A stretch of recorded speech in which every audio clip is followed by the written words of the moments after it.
पौष्यपव तृतीयोध्याय। जन्मेजय को सरमा का शाप। जन्मेजय द्वारा सोमश्रवा का पुरोहित के पद पर वरण, आरुणि, उपमयु, वेद और उत्तंक की गुरु भक्ति तथा उत्तंक का सर्पयज्ञ के लिए जन्मेजय को प्रोत्साहन देना। सौतिरुवाच। उग्रश्रवाजी कहते हैं कि पुत्र जन्मेजय अपने भाइयों के साथ कुरुक्षेत्र में दीर्घ काल तक चलने वाले यज्ञ का अनुष्ठान करते थे। उनके 3 भाई थे, श्रुतसेन, उग्रसेन और भीमसेन। वे तीनों उस यज्ञ में बैठे थे। इतने में ही देवताओं की कुतिया सरमा का पुत्र सारमेय वहां आया। 1 जन्मेजय के भाइयों ने उस कुत्ते को मारा। तब वह रोता हुआ अपनी मां के पास गया। 2 बार बार रोते हुए अपने उस पुत्र से माता ने पूछा, बेटा क्यों रोता है? किसने तुझे मारा है?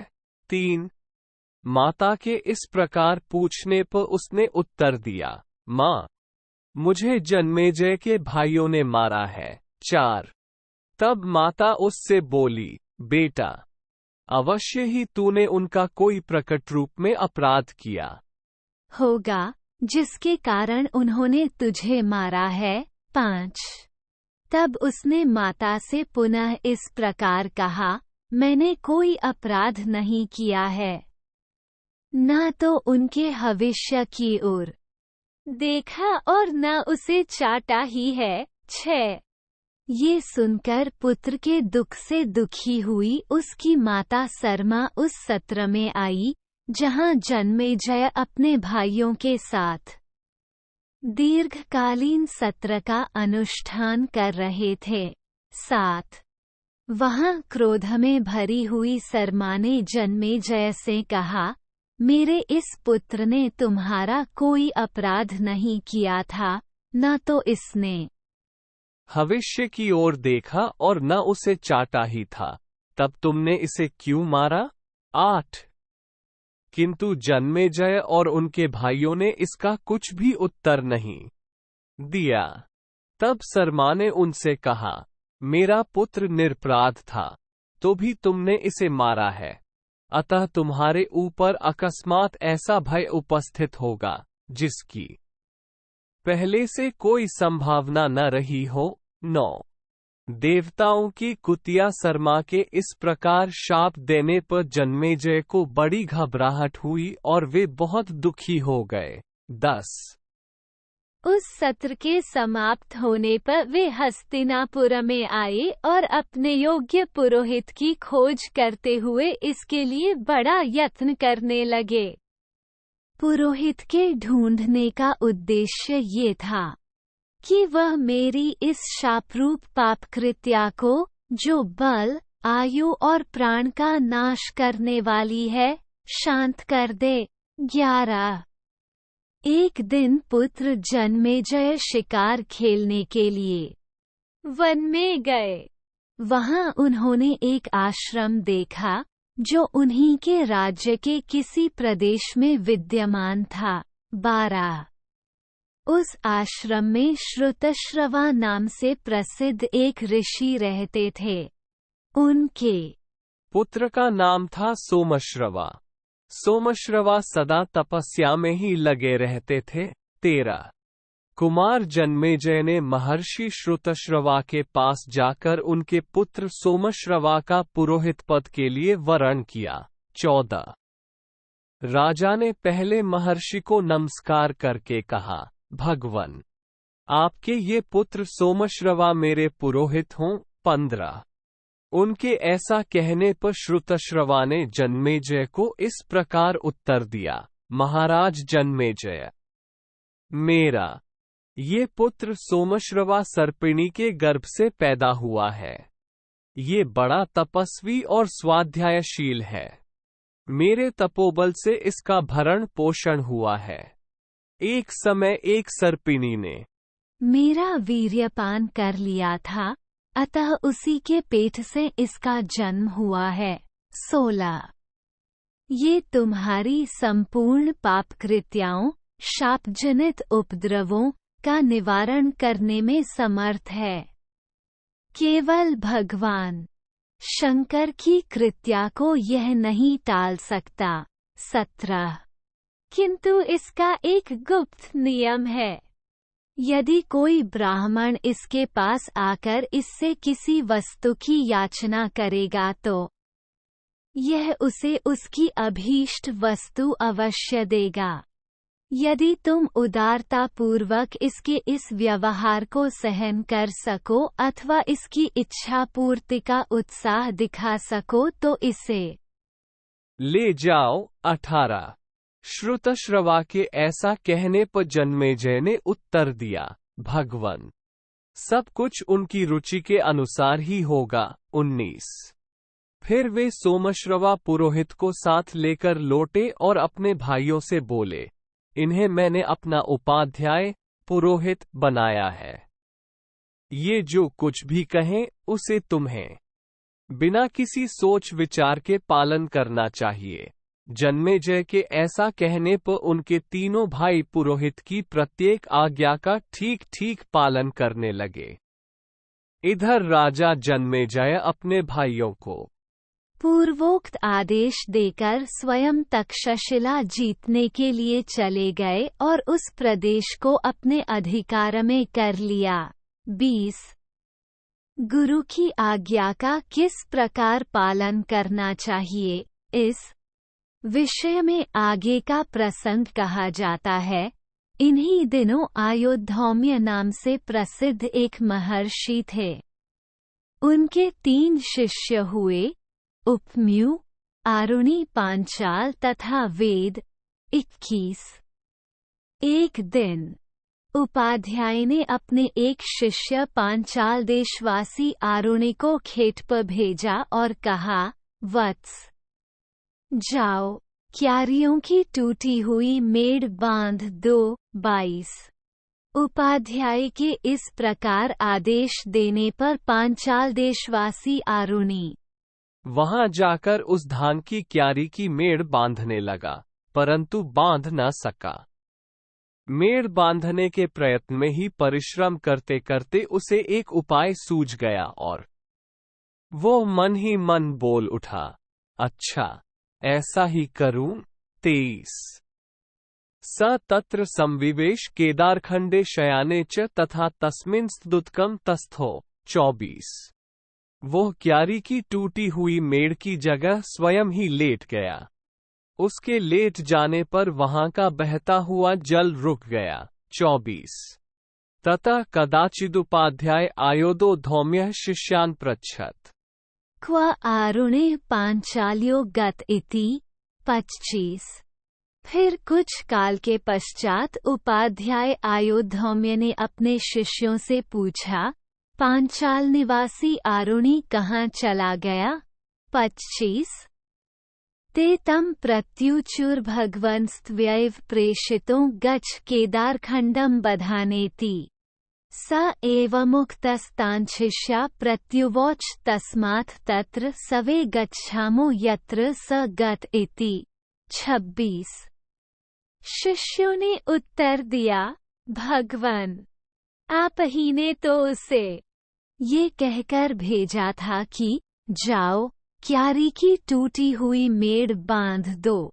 शिष्यों के ऐसा कहने पर उपाध्याय ने उनसे कहा, तो चलो, हम सब लोग वहीं चलें जहां आरुणि गया है। 26 स तत्र गत्वा तस्याह्वानाय शब्दम चकार, भो आरुणे पांचाल्य क्वासी वत्सहीति। 27 वहां जाकर उपाध्याय ने उसे आने के लिए आवाज दी, पांचाल निवासी आरुणि, कहाँ हो वत्स, यहाँ आओ। 27 उपाध्याय का यह वचन सुनकर आरुणि पांचाल सहसा उस क्यारी की मेड़ से उठा और उपाध्याय के समीप आकर खड़ा हो गया।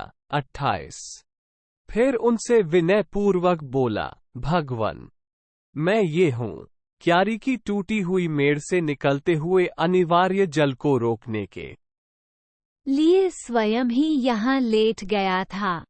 इस समय आपकी आवाज सुनते ही सहसा उस मेढ़ को विदीर्ण करके आपके पास आ खड़ा हुआ। 29। मैं आपके चरणों में प्रणाम करता हूँ। आप आज्ञा दीजिए, मैं कौन सा कार्य करूँ? 30।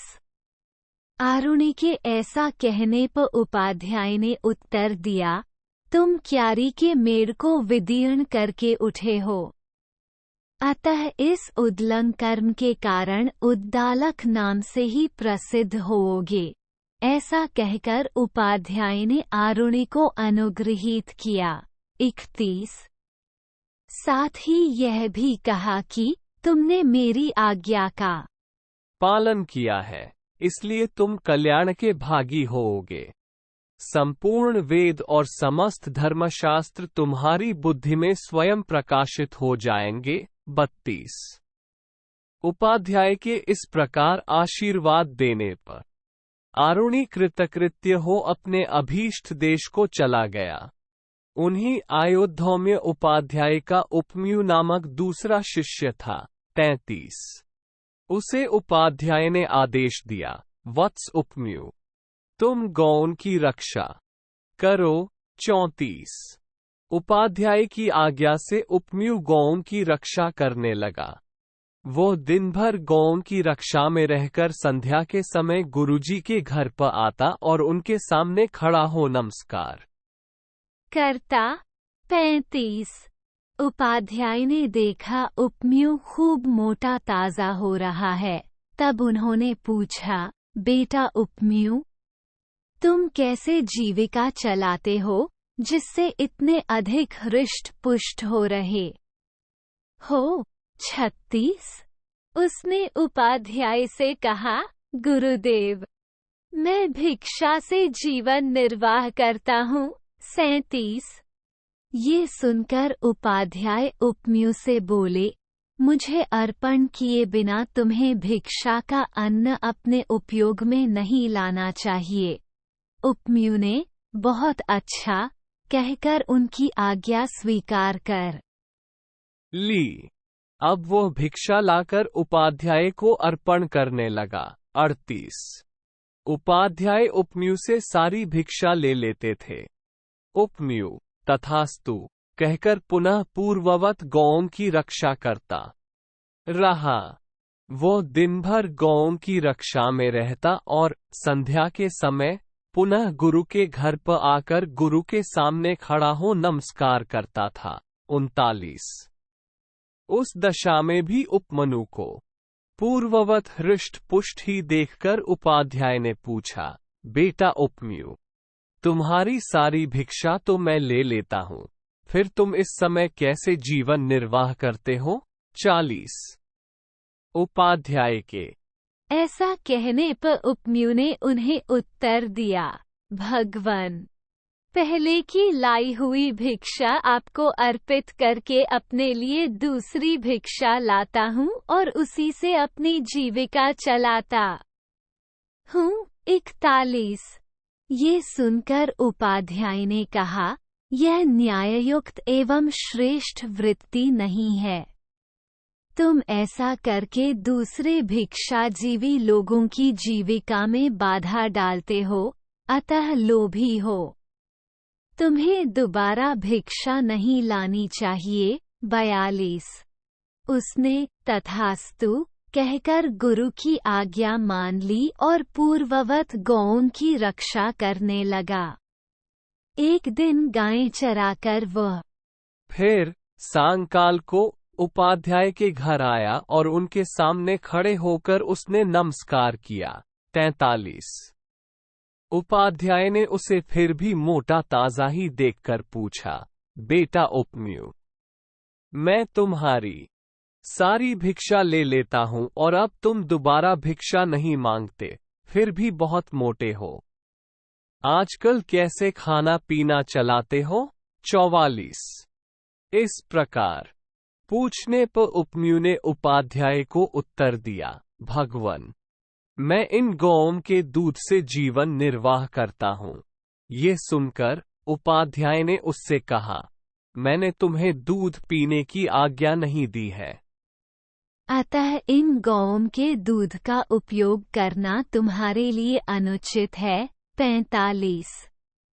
उपमन्यु ने बहुत अच्छा कहकर दूध न पीने की भी प्रतिज्ञा कर ली और पूर्ववत गोपालन करता रहा। एक दिन गोचारण के पश्चात वो पुनः उपाध्याय के घर आया और उनके सामने खड़े होकर उसने नमस्कार किया। 46। उपाध्याय ने अब भी उसे हृष्ट पुष्ट ही देखकर पूछा, बेटा उपमन्यु, तुम भिक्षा का अन्न नहीं खाते, दोबारा भिक्षा भी नहीं मांगते और गौओं का दूध भी नहीं पीते, फिर भी बहुत मोटे हो। इस समय कैसे निर्वाह करते हो? 47। इस प्रकार पूछने पर उसने उपाध्याय को उत्तर दिया, भगवान, ये बछड़े अपनी माताओं के स्तनों का दूध पीते समय जो फेन उगल देते हैं उसी को पी लेता हूँ। 48। ये सुनकर उपाध्याय ने कहा, ये बछड़े उत्तम गुणों से युक्त हैं, अतः तुम पर दया करके बहुत सा फेन उगल देते होंगे, इसलिए तुम फेन पीकर तो इन सभी बछड़ों की जीविका में बाधा उपस्थित करते हो, अतः आज से फेन भी न पिया करो। उपमन्यु ने बहुत अच्छा कहकर उसे न पीने की प्रतिज्ञा कर ली और पूर्ववत गौओं की रक्षा करने लगा। 49। इस प्रकार मना करने पर उपमन्यु न तो भिक्षा का अन्न खाता, न दोबारा भिक्षा लाता, न गौओं का दूध पीता और न बछड़ों के फेन को ही उपयोग में लाता था। अब वह भूखा रहने लगा। एक दिन वन में भूख से पीड़ित होकर उसने आक के पत्ते चबा लिए। 50। आक के पत्ते खारे, तीखे, कड़वे और रूखे होते हैं।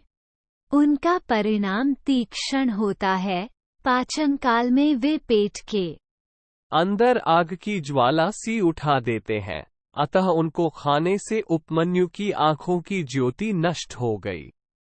वह अंधा हो गया। अंधा होने पर भी वो इधर उधर घूमता रहा, अतः कुएं में गिर पड़ा। 51।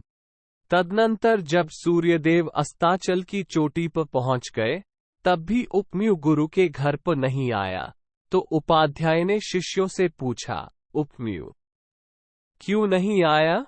वे बोले, वह तो गाय चराने के लिए वन में गया था। 52। तब उपाध्याय ने कहा, मैंने उपमन्यु की जीविका के सभी मार्ग बंद कर दिए हैं, अतः निश्चय ही वह रूठ गया है, इसीलिए इतनी देर हो जाने पर भी वह नहीं आया, अतः हमें चलकर उसे खोजना चाहिए। ऐसा कहकर शिष्यों के साथ वन में जाकर उपाध्याय ने उसे बुलाने के लिए आवाज दी, ओ उपमन्यु, कहाँ हो बेटा, चले आओ। 53। उसने उपाध्याय की बात सुनकर उच्च स्वर से उत्तर दिया, गुरुजी, मैं कुएं में गिर पड़ा हूँ। तब उपाध्याय ने उससे पूछा, वत्स, तुम कुएं में कैसे गिर गए? 54। उसने उपाध्याय को उत्तर दिया, भगवान, मैं आक के पत्ते खाकर अंधा हो गया हूँ, इसीलिए कुएं में गिर गया। 55। तब उपाध्याय ने कहा, वत्स, दोनों अश्विनी कुमार देवताओं के वैद्य हैं, तुम उन्हीं की स्तुति करो, वे तुम्हारी आंखें ठीक कर देंगे। उपाध्याय के ऐसा कहने पर उपमन्यु ने अश्विनी कुमार नामक दोनों देवताओं की ऋग्वेद के मंत्रों द्वारा स्तुति प्रारंभ की। 56। हे अश्विनी कुमारों, आप दोनों सृष्टि से पहले विद्यमान थे, आप ही पूर्वज हैं, आप ही चित्रभानु हैं। मैं वाणी और तप के द्वारा आपकी स्तुति करता हूँ, क्योंकि आप अनंत हैं। दिव्य स्वरूप हैं, सुंदर पंख वाले दो पक्षी की भांति। सदा साथ रहने वाले हैं, रजोगुण शून्य तथा अभिमान से रहित हैं, संपूर्ण विश्व में आरोग्य का विस्तार करते हैं। 57। सुनहरे पंख वाले दो सुंदर विहंगमों की भांति आप दोनों बंधु बड़े सुंदर हैं, पालौकिक उन्नति के साधनों से संपन्न हैं। नासत्य तथा दस्र, ये दोनों आपके नाम हैं। आपकी नासिका बड़ी सुंदर है। आप दोनों निश्चित रूप से विजय प्राप्त करने वाले हैं। आप ही विवस्वान सूर्यदेव के सुपुत्र हैं, अतः स्वयं ही सूर्य रूप में स्थित हो दिन तथा रात्रि रूप काले तंतुओं से संवत्सर रूप वस्त्र बुनते रहते है और उस वस्त्र द्वारा वेग पूर्वक देवयान और पितृयान नामक सुंदर मार्गों को प्राप्त कराते हैं। 58। परमात्मा की काल शक्ति ने जीवरूपी पक्षी को अपना ग्रास बना रखा है। आप दोनों अश्विनी कुमार नामक जीवन मुक्त महापुरुषों ने ज्ञान देकर कैवल्य रूप महान सौभाग्य की प्राप्ति के लिए उस जीव को काल के बंधन से मुक्त किया है। माया के सहवासी अत्यंत अज्ञानी जीव जब तक राग आदि विषयों से आक्रांत हो अपनी इंद्रियों के समक्ष नतमस्तक रहते हैं, तब तक वे अपने आप को शरीर से आबद्ध ही मानते हैं। 59। दिन एवं रात, ये मनोवांछित फल देने वाली 360 दुधारू गौएं हैं। वे सब एक ही संवत्सर रूपी बछड़े को जन्म देती और उसको पुष्ट करती हैं। वह बछड़ा सबका उत्पादक और संहारक है। जिज्ञासु पुरुष उक्त बछड़े को निमित्त बनाकर उन गौओं से विभिन्न फल देने वाली शास्त्र विहित क्रियाएं दुहते रहते हैं। उन सब क्रियाओं का एक तत्वज्ञान की इच्छा ही दोहनीय फल है। पूर्वोक्त गौओं को आप दोनों अश्विनी कुमार ही दुहते हैं। 60। हे अश्विनी कुमारों, इस कालचक्र की एकमात्र संवत्सर ही नाभि है जिस पर रात और दिन मिलाकर 720 अरे टिके हुए हैं। वे सब 12 मासरूपी प्रधियों अरों को थामने वाले पुठों में जुड़े हुए हैं। अश्विनी कुमारों, यह अविनाशी एवं माया में कालचक्र बिना नैम के ही अनियत गति से घूमता तथा इहलोक और परलोक दोनों लोकों की प्रजाओं का विनाश करता रहता है। 61। अश्विनी कुमारों, मेष आदि 12 राशियां जिसके 12 अरे, 6 ऋतुएं जिसकी 6 नाभियां हैं और संवत्सर जिसकी एक धुरी है, वह एकमात्र कालचक्र सब ओर चल रहा है। यही कर्मफल को धारण करने वाला आधार है। इसी में संपूर्ण कालाभिमानी देवता स्थित हैं। आप दोनों मुझे इस कालचक्र से मुक्त करी, क्योंकि मैं यहाँ जन्म आदि के दुख से अत्यंत कष्ट पा रहा हूँ। 62। हे अश्विनी कुमारों, आप दोनों में सदाचार का बाहुल्य है। आप अपने सुयश से चंद्रमा, अमृत तथा जल की उज्ज्वलता को भी तिरस्कृत कर देते हैं। इस समय मेरु पर्वत को छोड़कर आप पृथ्वी पर सानंद विचर रहे हैं। आनंद और बल की वर्षा करने के लिए ही आप दोनों भाई दिन में प्रस्थान करते हैं। 63। हे अश्विनी कुमारों, आप दोनों ही सृष्टि के प्रारंभ काल में पूर्वादि 10 दिशाओं को प्रकट करते, उनका ज्ञान कराते हैं। उन दिशाओं के मस्तक अर्थात अंतरिक्ष लोक में रथ से यात्रा करने वाले तथा सबको समान रूप से प्रकाश देने वाले सूर्यदेव का और आकाश आदि 5 भूतों का भी आप ही ज्ञान कराते हैं। उन दिशाओं में सूर्य का जाना, देखकर ऋषि लोग भी उनका अनुसरण करते हैं तथा देवता और मनुष्य अपने अधिकार के अनुसार स्वर्ग या मर्त्यलोक की भूमि का उपयोग करते हैं। 64। हे अश्विनी कुमारों, आप अनेक रंग की वस्तुओं के सम्मिश्रण से सब प्रकार की औषधियां तैयार करते हैं जो संपूर्ण विश्व का पोषण करती हैं। वे प्रकाशमान औषधियां सदा आपका अनुसरण करती हुई आपके साथ ही विचरती हैं। देवता और मनुष्य आदि प्राणी अपने अधिकार के अनुसार स्वर्ग और मर्त्यलोक की भूमि में रहकर उन औषधियों का सेवन करते हैं।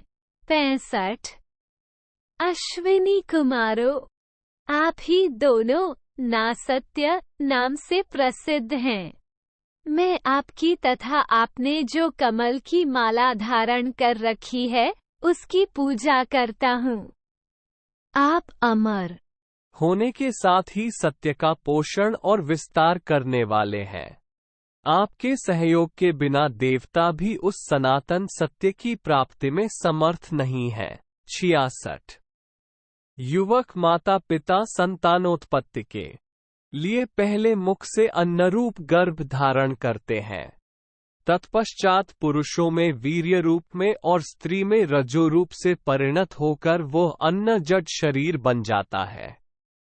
तत्पश्चात जन्म लेने वाला गर्भस्थ जीव उत्पन्न होते ही माता के स्तनों का दूध पीने लगता है।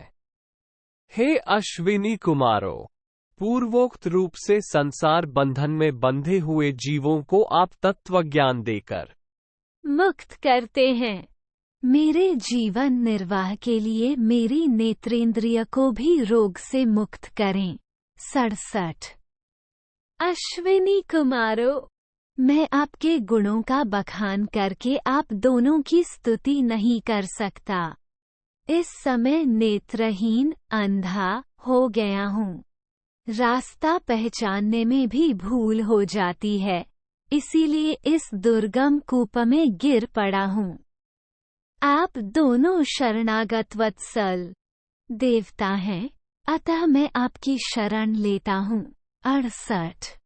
इस प्रकार उपमनु के स्तवन करने पर दोनों अश्विनी कुमार वहां आए और उससे बोले, उपमन्यु, हम तुम्हारे ऊपर बहुत प्रसन्न हैं। ये तुम्हारे खाने के लिए पुआ है, इसे खा लो। 69। उनके ऐसा कहने पर उपमन्यु बोला, भगवन, आपने ठीक कहा है, तथापि मैं गुरुजी को निवेदन किए बिना इस पुए को अपने उपयोग में नहीं ला सकता। 70। तब दोनों अश्विनी कुमार बोले, वत्स, पहले तुम्हारे उपाध्याय ने भी हमारी इसी प्रकार स्तुति की थी। उस समय हमने उन्हें जो पुआ दिया था उसे उन्होंने अपने गुरुजी को निवेदन किए बिना ही काम में ले लिया था। तुम्हारे उपाध्याय ने जैसा किया है वैसा ही तुम भी करो। 71। उनके ऐसा कहने पर उपमन्यु ने उत्तर दिया, इसके लिए तो आप दोनों अश्विनी कुमारों की मैं बड़ी अनुनय विनय करता हूँ। गुरुजी के निवेदन किए बिना मैं इस पुए को नहीं खा सकता। 72। तब अश्विनी कुमार उससे बोले, तुम्हारी इस गुरु भक्ति से हम बड़े प्रसन्न हैं। तुम्हारे उपाध्याय के दांत काले लोहे के समान हैं। तुम्हारे दांत सुवर्णमय हो जाएंगे, तुम्हारी आंखें भी ठीक हो जाएंगी और तुम कल्याण के भागी भी होोगे। 73। अश्विनी कुमारों के ऐसा कहने पर उपमनु को आंखें मिल गईं और उसने उपाध्याय के समीप आकर उन्हें प्रणाम किया। 74। तथा सब बातें गुरुजी से कह सुनाई। उपाध्याय उसके ऊपर बड़े प्रसन्न हुए। 75। और उससे बोले, जैसा अश्विनी कुमारों ने कहा है उसी प्रकार तुम कल्याण के भागी होोगे। 76। तुम्हारी बुद्धि में संपूर्ण वेद और सभी धर्मशास्त्र स्वतः स्फुरित हो जाएंगे। इस प्रकार यह उपमन्यु की परीक्षा बताई गई। 77। उन्हीं आयोध्या के तीसरे शिष्य थे वेद। उन्हें उपाध्याय ने आज्ञा दी, वत्स वेद, तुम कुछ काल तक यहाँ मेरे घर में निवास करो, सदा शुश्रूषा में लगे रहना, इससे तुम्हारा कल्याण होगा। 78। वेद बहुत अच्छा कहकर गुरु के घर में रहने लगे। उन्होंने दीर्घ काल तक गुरु की सेवा की। गुरुजी उन्हें बैल की तरह सदा भारी बोझ ढोने में लगाए रखते थे और वेद सर्दी गर्मी तथा भूख प्यास का कष्ट सहन करते हुए सभी अवस्थाओं में गुरु के अनुकूल ही रहते थे। इस प्रकार जब बहुत समय बीत गया तब गुरुजी उन पर पुनर्तः संतुष्ट हुए। 79। गुरु के संतोष से वेद ने श्रेय तथा सर्वज्ञता प्राप्त कर ली। इस प्रकार यह वेद की परीक्षा का वृतांत कहा गया। 80। तदनंतर उपाध्याय की आज्ञा होने पर वेद समावर्तन संस्कार के पश्चात स्नातक होकर गुरुगृह से लौटे। घर आकर उन्होंने गृहस्थाश्रम में प्रवेश किया। अपने घर में निवास करते समय आचार्य वेद के पास 3 शिष्य रहते थे, किंतु वे काम करो अथवा गुरु सेवा में लगे रहो इत्यादि रूप से किसी प्रकार का आदेश अपने शिष्यों को नहीं देते थे, क्योंकि गुरु के घर में रहने पर छात्रों को जो कष्ट सहन करना पड़ता है उससे वे परिचित थे। इसलिए उनके मन में अपने शिष्यों को क्लेशदायक कार्य में लगाने की कभी इच्छा नहीं होती थी। 81। एक समय की बात है, ब्रह्मवेत्ता आचार्य वेद के पास आकर जन्मेजय और पौष्य नाम वाले 2 क्षत्रियों ने उनका वरण किया और उन्हें अपना उपाध्याय बना लिया। तदनंतर एक दिन उपाध्याय वेद ने यजमान के कार्य से बाहर जाने के लिए उद्यत हो उत्तंक नाम वाले शिष्य को अग्निहोत्र आदि के कार्य में नियुक्त किया और कहा, वत्स उत्तंक, मेरे घर में मेरे बिना जिस किसी वस्तु की कमी हो जाए उसकी पूर्ति तुम कर देना। ऐसी मेरी इच्छा है। उत्तंक को ऐसा आदेश देकर आचार्य वेद बाहर चले गए। 82, 84। उत्तंक गुरु की आज्ञा का पालन करते हुए सेवापरायण हो गुरु के घर में रहने लगे। वहां रहते समय उन्हें उपाध्याय के आश्रय में रहने वाली सब स्त्रियों ने मिलकर बुलाया और कहा, 85, तुम्हारी गुरुपत्नी रजस्वला हुई है और उपाध्याय परदेश गए हैं। उनका ये ऋतुकाल जिस प्रकार निष्फल न हो वैसा करो। इसके लिए गुरुपत्नी बड़ी चिंता में पड़ी है। 86। ये सुनकर उत्तंक ने उत्तर दिया, मैं स्त्रियों के कहने से यह न करने योग्य निंद्य कर्म नहीं कर सकता। उपाध्याय ने मुझे ऐसी आज्ञा नहीं दी है कि तुम न करने योग्य कार्य भी कर डालना। 87। इसके बाद कुछ काल बीतने पर उपाध्याय वेद परदेश से अपने घर लौट आए। आने पर उन्हें उत्तंक का सारा वृतांत मालूम हुआ, इससे वे बड़े प्रसन्न हुए। 88।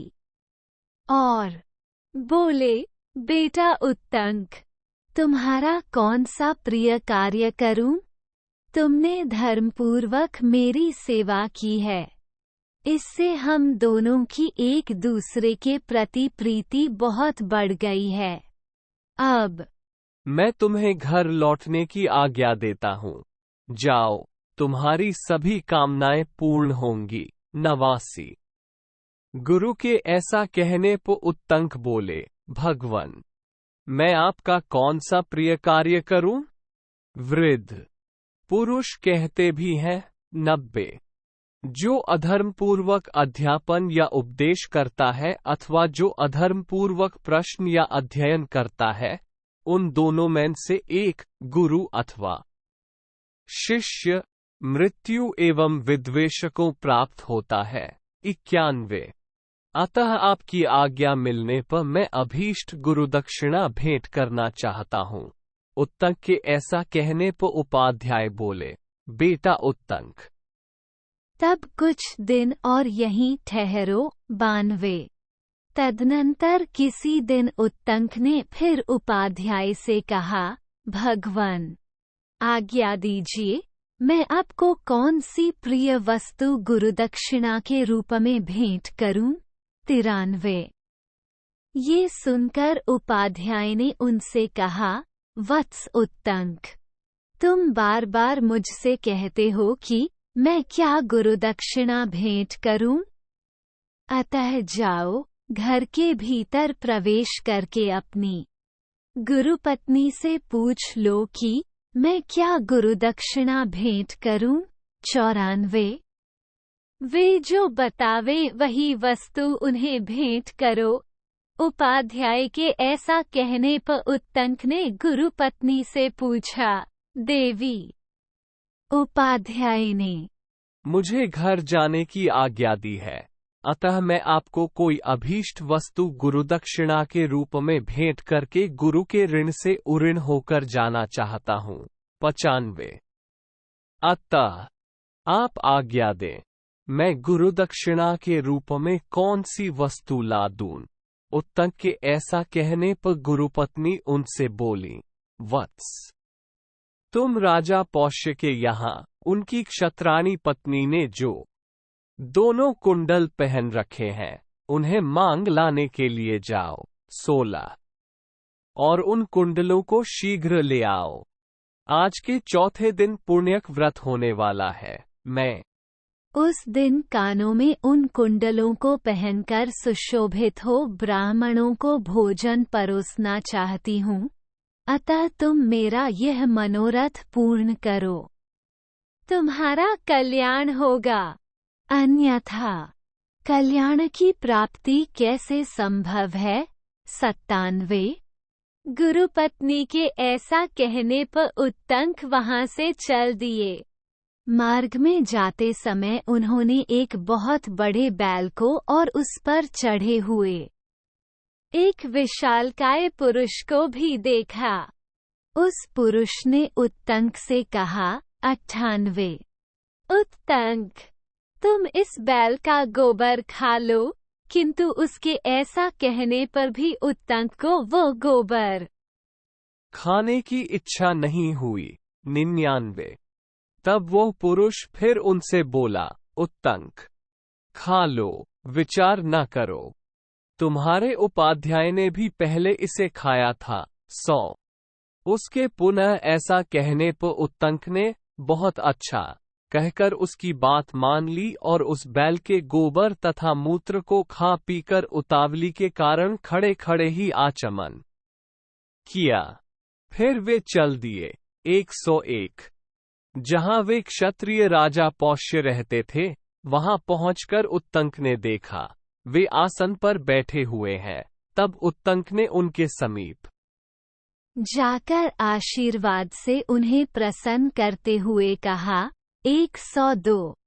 राजन, मैं याचक होकर आपके पास आया हूँ।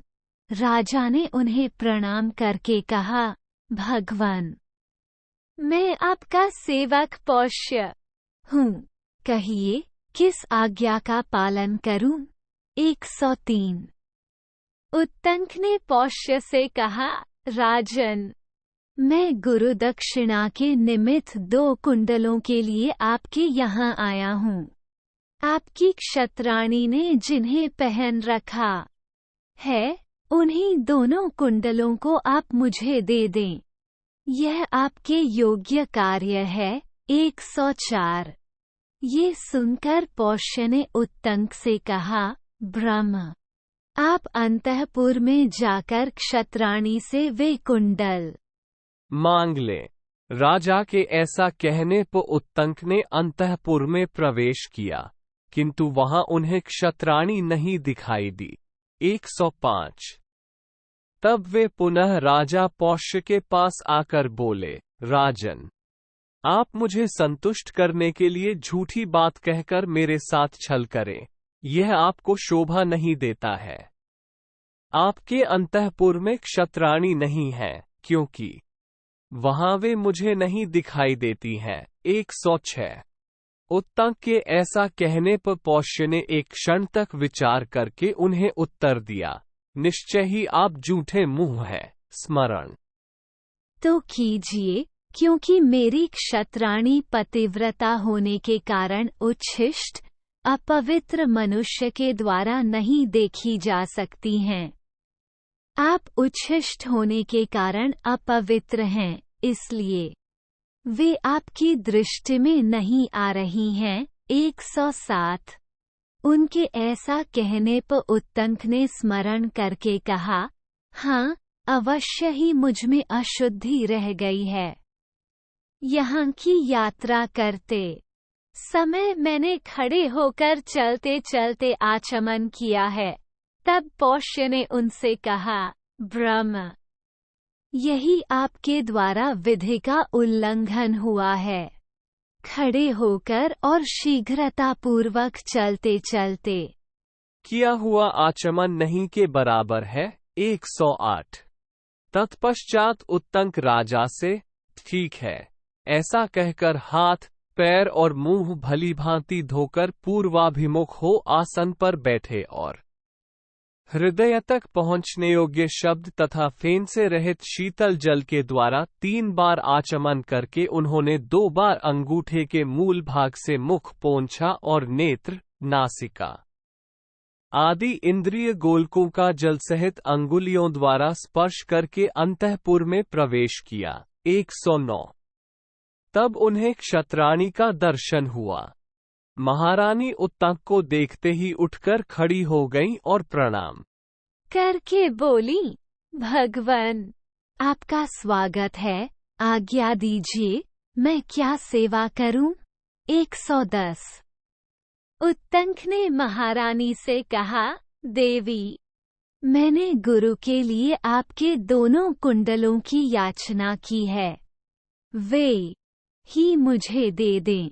महारानी उत्तंक के उस सद्भाव, गुरु भक्ति से बहुत प्रसन्न हुईं। उन्होंने ये सोचकर कि ये सुपात्र ब्राह्मण हैं, इन्हें निराश नहीं लौटाना चाहिए, अपने दोनों कुंडल स्वयं उतारकर उन्हें दे दिए और उनसे कहा, ब्रह्म, नागराज तक्षक इन कुंडलों को पाने के लिए बहुत प्रयत्नशील हैं, अतः आपको सावधान होकर इन्हें ले जाना चाहिए। 111।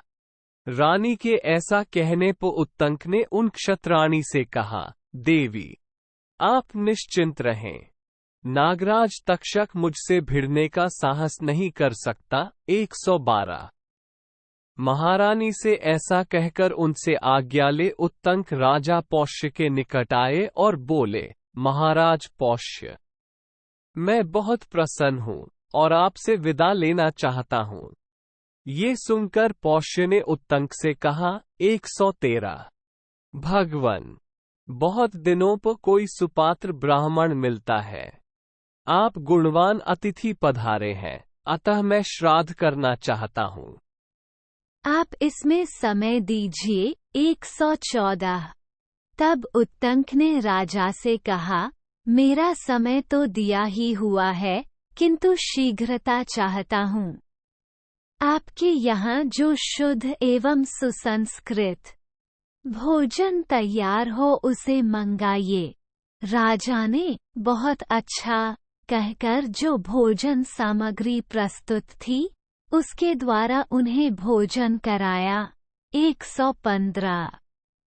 परंतु जब भोजन सामने आया, तब उत्तंक ने देखा उसमें बाल पड़ा है और वो ठंडा हो चुका है।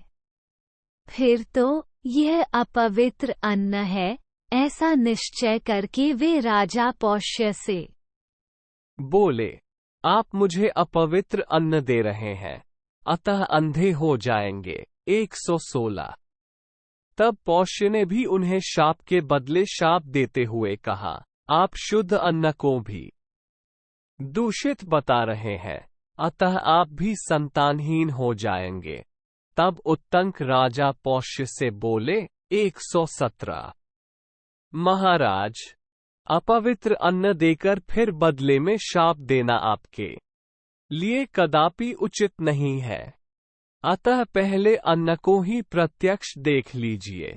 तब पौष्य ने उस अन्न को अपवित्र देखकर उसकी अपवित्रता के कारण का पता लगाया।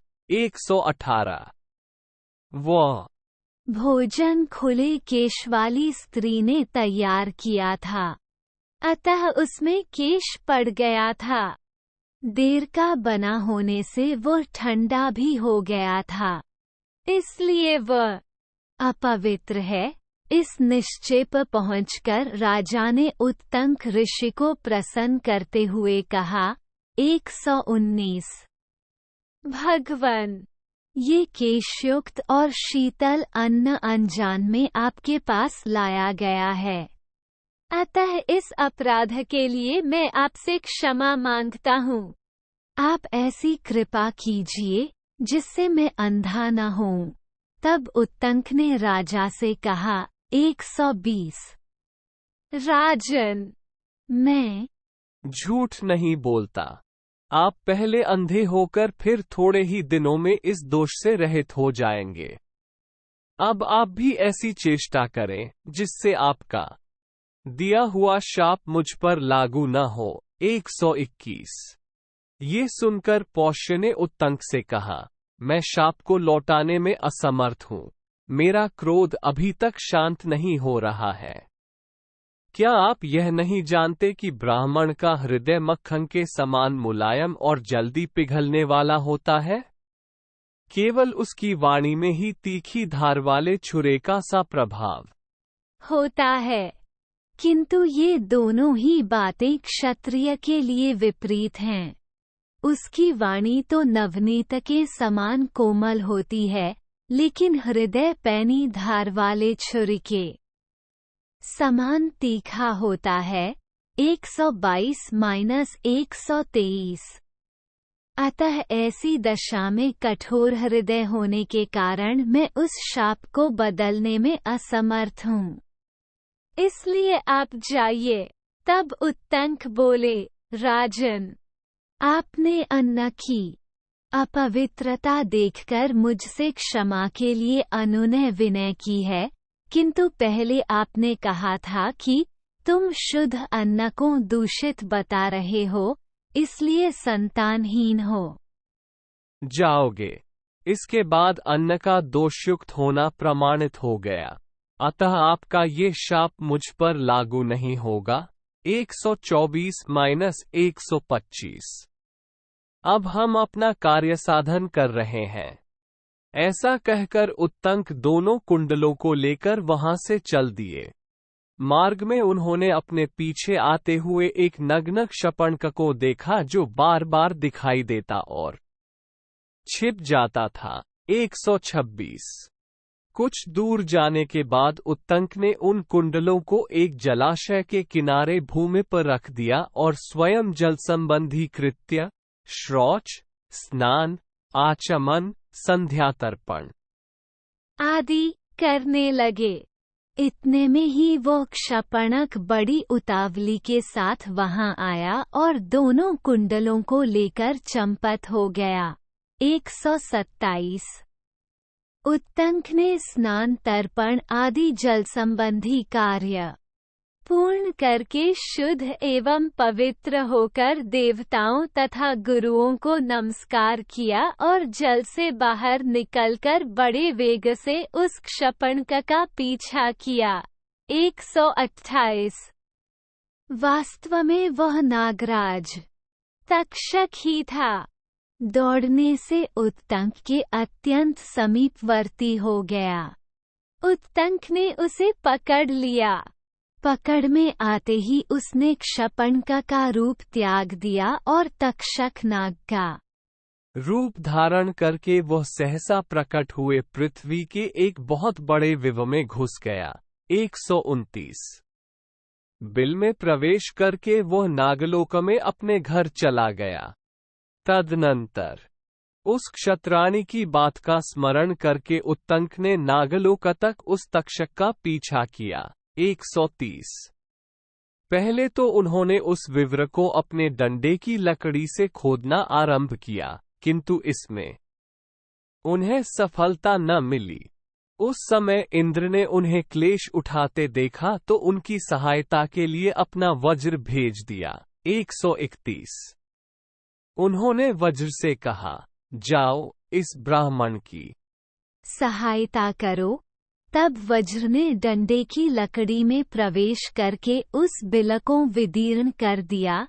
इससे पाताल लोक में जाने के लिए मार्ग बन गया। 132 तब उत्तंक उस बिल में घुस गए और उसी मार्ग से भीतर प्रवेश करके उन्होंने नागलोक का दर्शन किया, जिसकी कहीं सीमा नहीं थी, जो अनेक प्रकार के मंदिरों, महलों, झुके हुए छज्जों वाले ऊंचे ऊंचे मंडपों तथा सैकड़ों दरवाजों से सुशोभित और छोटे बड़े भूत क्रीड़ा स्थानों से व्याप्त था। वहां उन्होंने इन श्लोकों द्वारा उन नागों का स्तवन किया।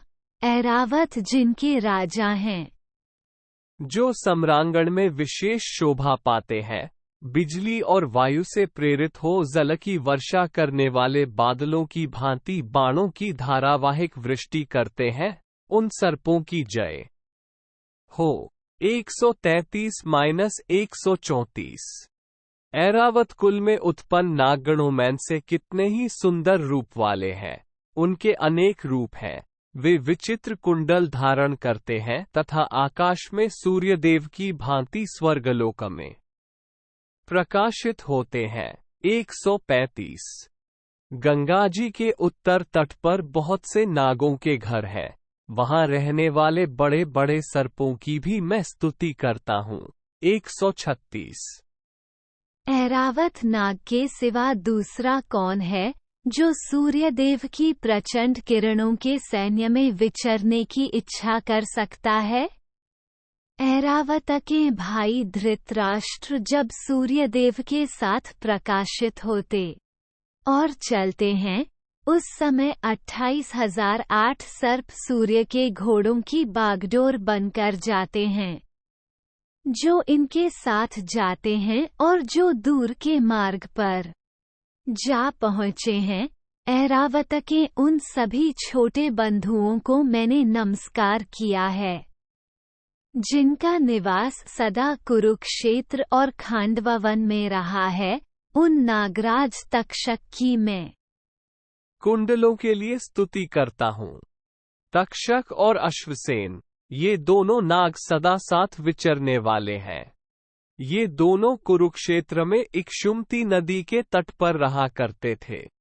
जो तक्षक के छोटे भाई हैं, श्रुतसेन नाम से जिनकी ख्याति है तथा जो पाताल लोक में नागराज की पदवी पाने के लिए सूर्यदेव की उपासना करते हुए कुरुक्षेत्र में रहे हैं, उन महात्मा को मैं सदा नमस्कार करता हूँ। 137-142 इस प्रकार उन श्रेष्ठ नागों की स्तुति करने पर भी जब ब्रह्मर्षि उत्तंक उन कुंडलों को न पा सके तो उन्हें बड़ी चिंता हुई।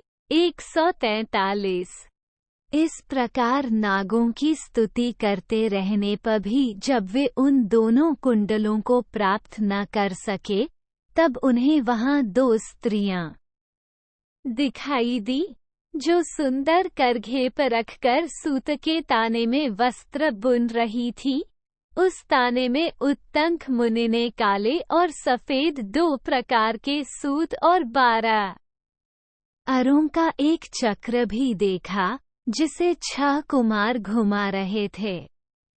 वहीं एक श्रेष्ठ पुरुष भी दिखाई दिए, जिनके साथ एक दर्शनीय अश्व भी था। उत्तंक ने इन मंत्रतुल्य श्लोकों द्वारा उनकी स्तुति की। 144-145। ये जो अविनाशी कालचक्र निरंतर चल रहा है, इसके भीतर 360 अरे हैं, 24 पर्व हैं और इस चक्र को 6 कुमार घुमा रहे हैं, 146। ये संपूर्ण विश्व जिनका स्वरूप है, ऐसी 2 युवतियां सदा काले और सफेद तंतुओं को इधर उधर चलाती हुई इस वासना जालरूपी वस्त्र को बुन रही हैं तथा वे ही संपूर्ण भूतों और समस्त भुवनों का निरंतर संचालन करती हैं। 147। जो महात्मा वज्र धारण करके तीनों लोकों की रक्षा करते हैं, जिन्होंने वृत्रासुर का वध तथा नमुची दानव का संहार किया है, जो काले रंग के 2 वस्त्र पहनते और लोक में सत्य एवं असत्य का विवेचन करते हैं, जल से प्रकट हुए प्राचीन वैश्वानर रूप अश्व को वाहन बनाकर उस पर चढ़ते हैं तथा जो तीनों लोकों के शासक हैं, उन जगदीश्वर पूर्ण को मेरा नमस्कार है। 148-149। तब वह पुरुष उत्तंक से बोला, ब्रह्म, मैं तुम्हारे इस स्तोत्र से बहुत प्रसन्न हूँ। कहो, तुम्हारा कौन सा प्रिय कार्य करूं? यह सुनकर उत्तंक ने कहा, 150। सब नाग मेरे अधीन हो जाया। उनके ऐसा कहने पर वह पुरुष पुनः उत्तंक से बोला, इस घोड़े की गुदा में फूंक मारो। 151। ये सुनकर उत्तंक ने घोड़े की गुदा में फूंक मारी। फूंकने से घोड़े के शरीर के समस्त छिद्रों से धुएं सहित आग की लपटें निकलने लगी। 152। उस समय सारा नागलोक धुएं से भर गया। फिर तो तक्षक घबरा गया और आग की ज्वाला के भय से दुखी हो दोनों कुंडल लिए सहसा घर से निकल आया और उत्तंक से बोला। 153। ब्रह्म, आप ये दोनों कुंडल ग्रहण कीजिए। उत्तंक ने उन कुंडलों को ले लिया। कुंडल लेकर वे सोचने लगे। 154।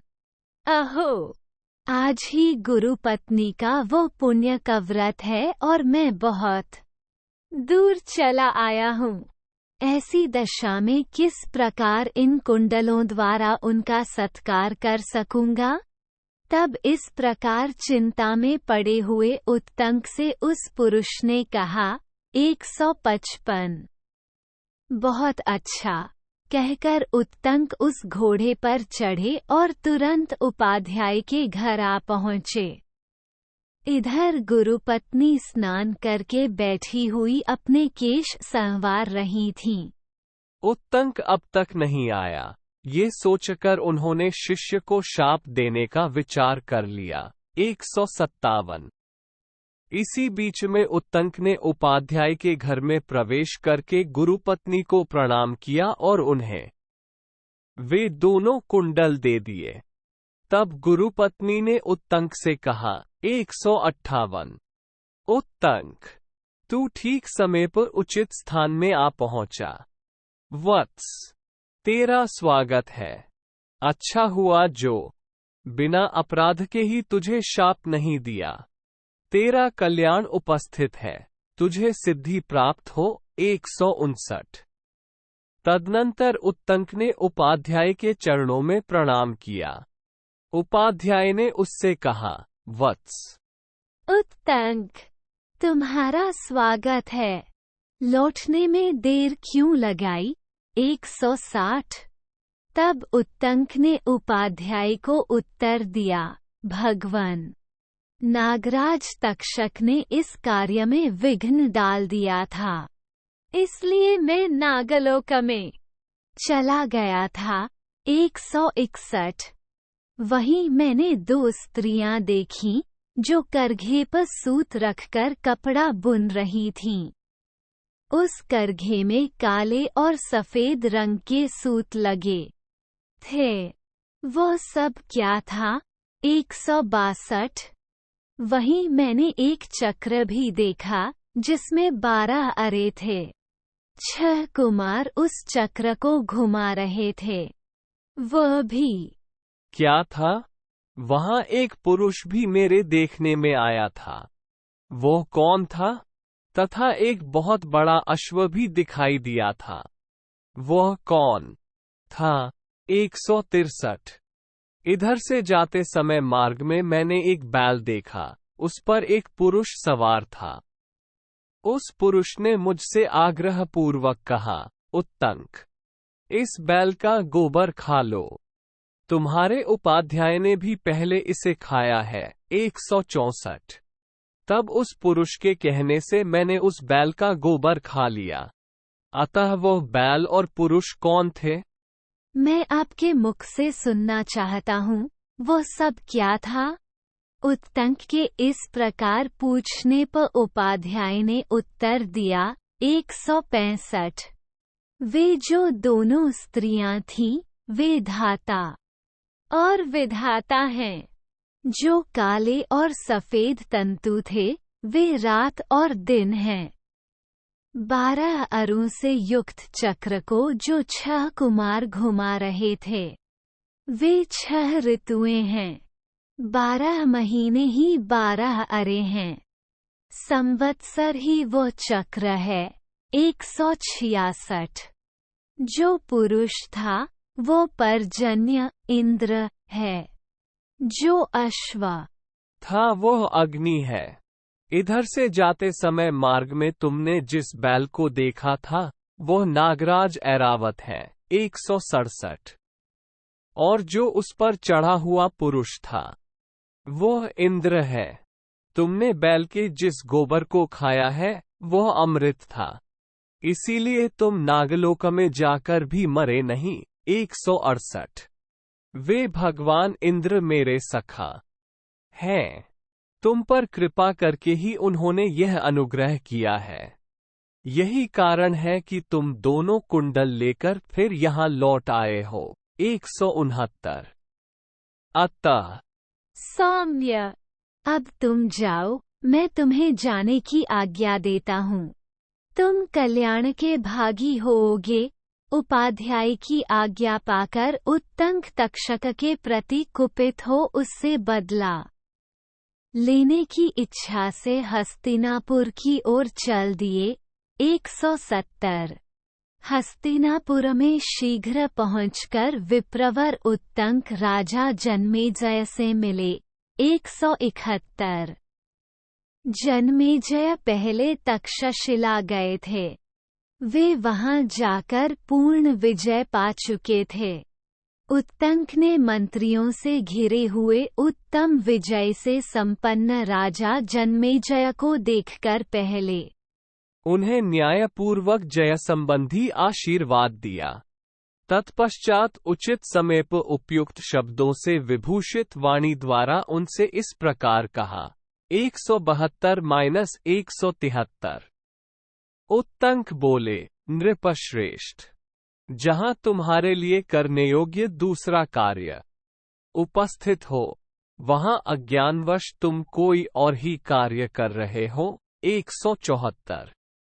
उग्रश्रवाजी कहते हैं, विप्रवर उत्तंक के ऐसा कहने पर राजा जन्मेजय ने उन द्विजश्रेष्ठ का विधि पूर्वक पूजन किया और इस प्रकार कहा। 175। जन्मेजय बोले, ब्रह्म, मैं इन प्रजाओं की रक्षा द्वारा अपने क्षत्रिय धर्म का पालन करता हूँ। बताइए, आज मेरे करने योग्य कौन सा कार्य उपस्थित है, जिसके कारण आप यहाँ पधारे हैं। 176। उग्रश्रवाजी कहते हैं, राजाओं में श्रेष्ठ जन्मेजय के इस प्रकार कहने पर पुण्यात्माओं में अग्रगण्य विप्रवर उत्तंक ने उन उदार हृदय वाले नरेश से कहा, महाराज, वह कार्य मेरा नहीं, आपका ही है, आप उसे अवश्य कीजिए। 177। इतना कहकर उत्तंक फिर बोले, भूपाल शिरोमणे, नागराज तक्षक ने आपके पिता की हत्या की है, अतः आप उस दुरात्मा सर्प से इसका बदला लीजिए। 178। मैं समझता हूँ, शत्रुनाशन कार्य की सिद्धि के लिए जो सर्पयज्ञ रूप कर्म शास्त्र में देखा गया है, उसके अनुष्ठान का यह उचित अवसर प्राप्त हुआ है। अतः राजन, अपने महात्मा पिता की मृत्यु का बदला आप अवश्य लें। 179। यद्यपि आपके पिता महाराज ने कोई अपराध नहीं किया था तो भी उस दुष्टात्मा सर्प ने उन्हें डस लिया और वे वज्र के मारे हुए वृक्ष की भांति तुरंत ही गिरकर काल के गाल में चले गए। 180। सर्पों में अधम तक्षक अपने बल के घमंड से उन्मत्त रहता है। उस पापी ने यह बड़ा भारी अनुचित कर्म किया जो आपके पिता को डस लिया। 181। वे महाराज परीक्षित राजर्षियों के वंशकी रक्षा करने वाले और देवताओं के समान तेजस्वी थे। काश्यप नामक एक ब्राह्मण आपके पिता की रक्षा करने के लिए उनके पास आना चाहते थे, किंतु उस पापाचारी ने उन्हें लौटा दिया। 182। अतः महाराज, आप सर्पयज्ञ का अनुष्ठान करके उसकी प्रज्वलित अग्नि में उस पापी को होम दीजिए और जल्दी से जल्दी यह कार्य कर डालिए। 183। ऐसा करके आप अपने पिता की मृत्यु का बदला चुका सकेंगे एवं मेरा भी अत्यंत प्रिय कार्य संपन्न हो जाएगा। समूची पृथ्वी का पालन करने वाले नरेश तक्षक बड़ा दुरात्मा है। पाप रहित महाराज, मैं गुरुजी के लिए एक कार्य करने जा रहा था जिसमें उस दुष्ट ने बहुत बड़ा विघ्न डाल दिया था। 184-185। उग्र श्रवाजी कहते हैं, महर्षियों, ये समाचार सुनकर राजा जन्मेजय तक्षक पर कुपित हो उठे। उत्तक के वाक्य ने उनकी क्रोधाग्नि में घी का काम किया। जैसे घी की आहुति पड़ने से अग्नि प्रज्वलित हो उठती है, उसी प्रकार वे क्रोध से अत्यंत कुपित हो गए। 186। उस समय राजा जन्मेजय ने अत्यंत दुखी होकर उत्तक के निकट ही मंत्रियों से पिताक स्वर्गगमन का समाचार पूछा। 187। उत्तक के मुख से जिस समय उन्होंने पिताक मरने की बात सुनी, उसी समय वे महाराज दुख और शोक में डूब गए। 188। इति श्रीमहाभारते आदिपर्वणि पौष्य पर्वणि तृतीयोऽध्यायः 3। इस प्रकार श्री महाभारत आदि पर्व के अंतर्गत पौष्य पर्व में पौष्याख्यान विषयक तीसरा अध्याय पूरा हुआ। 3।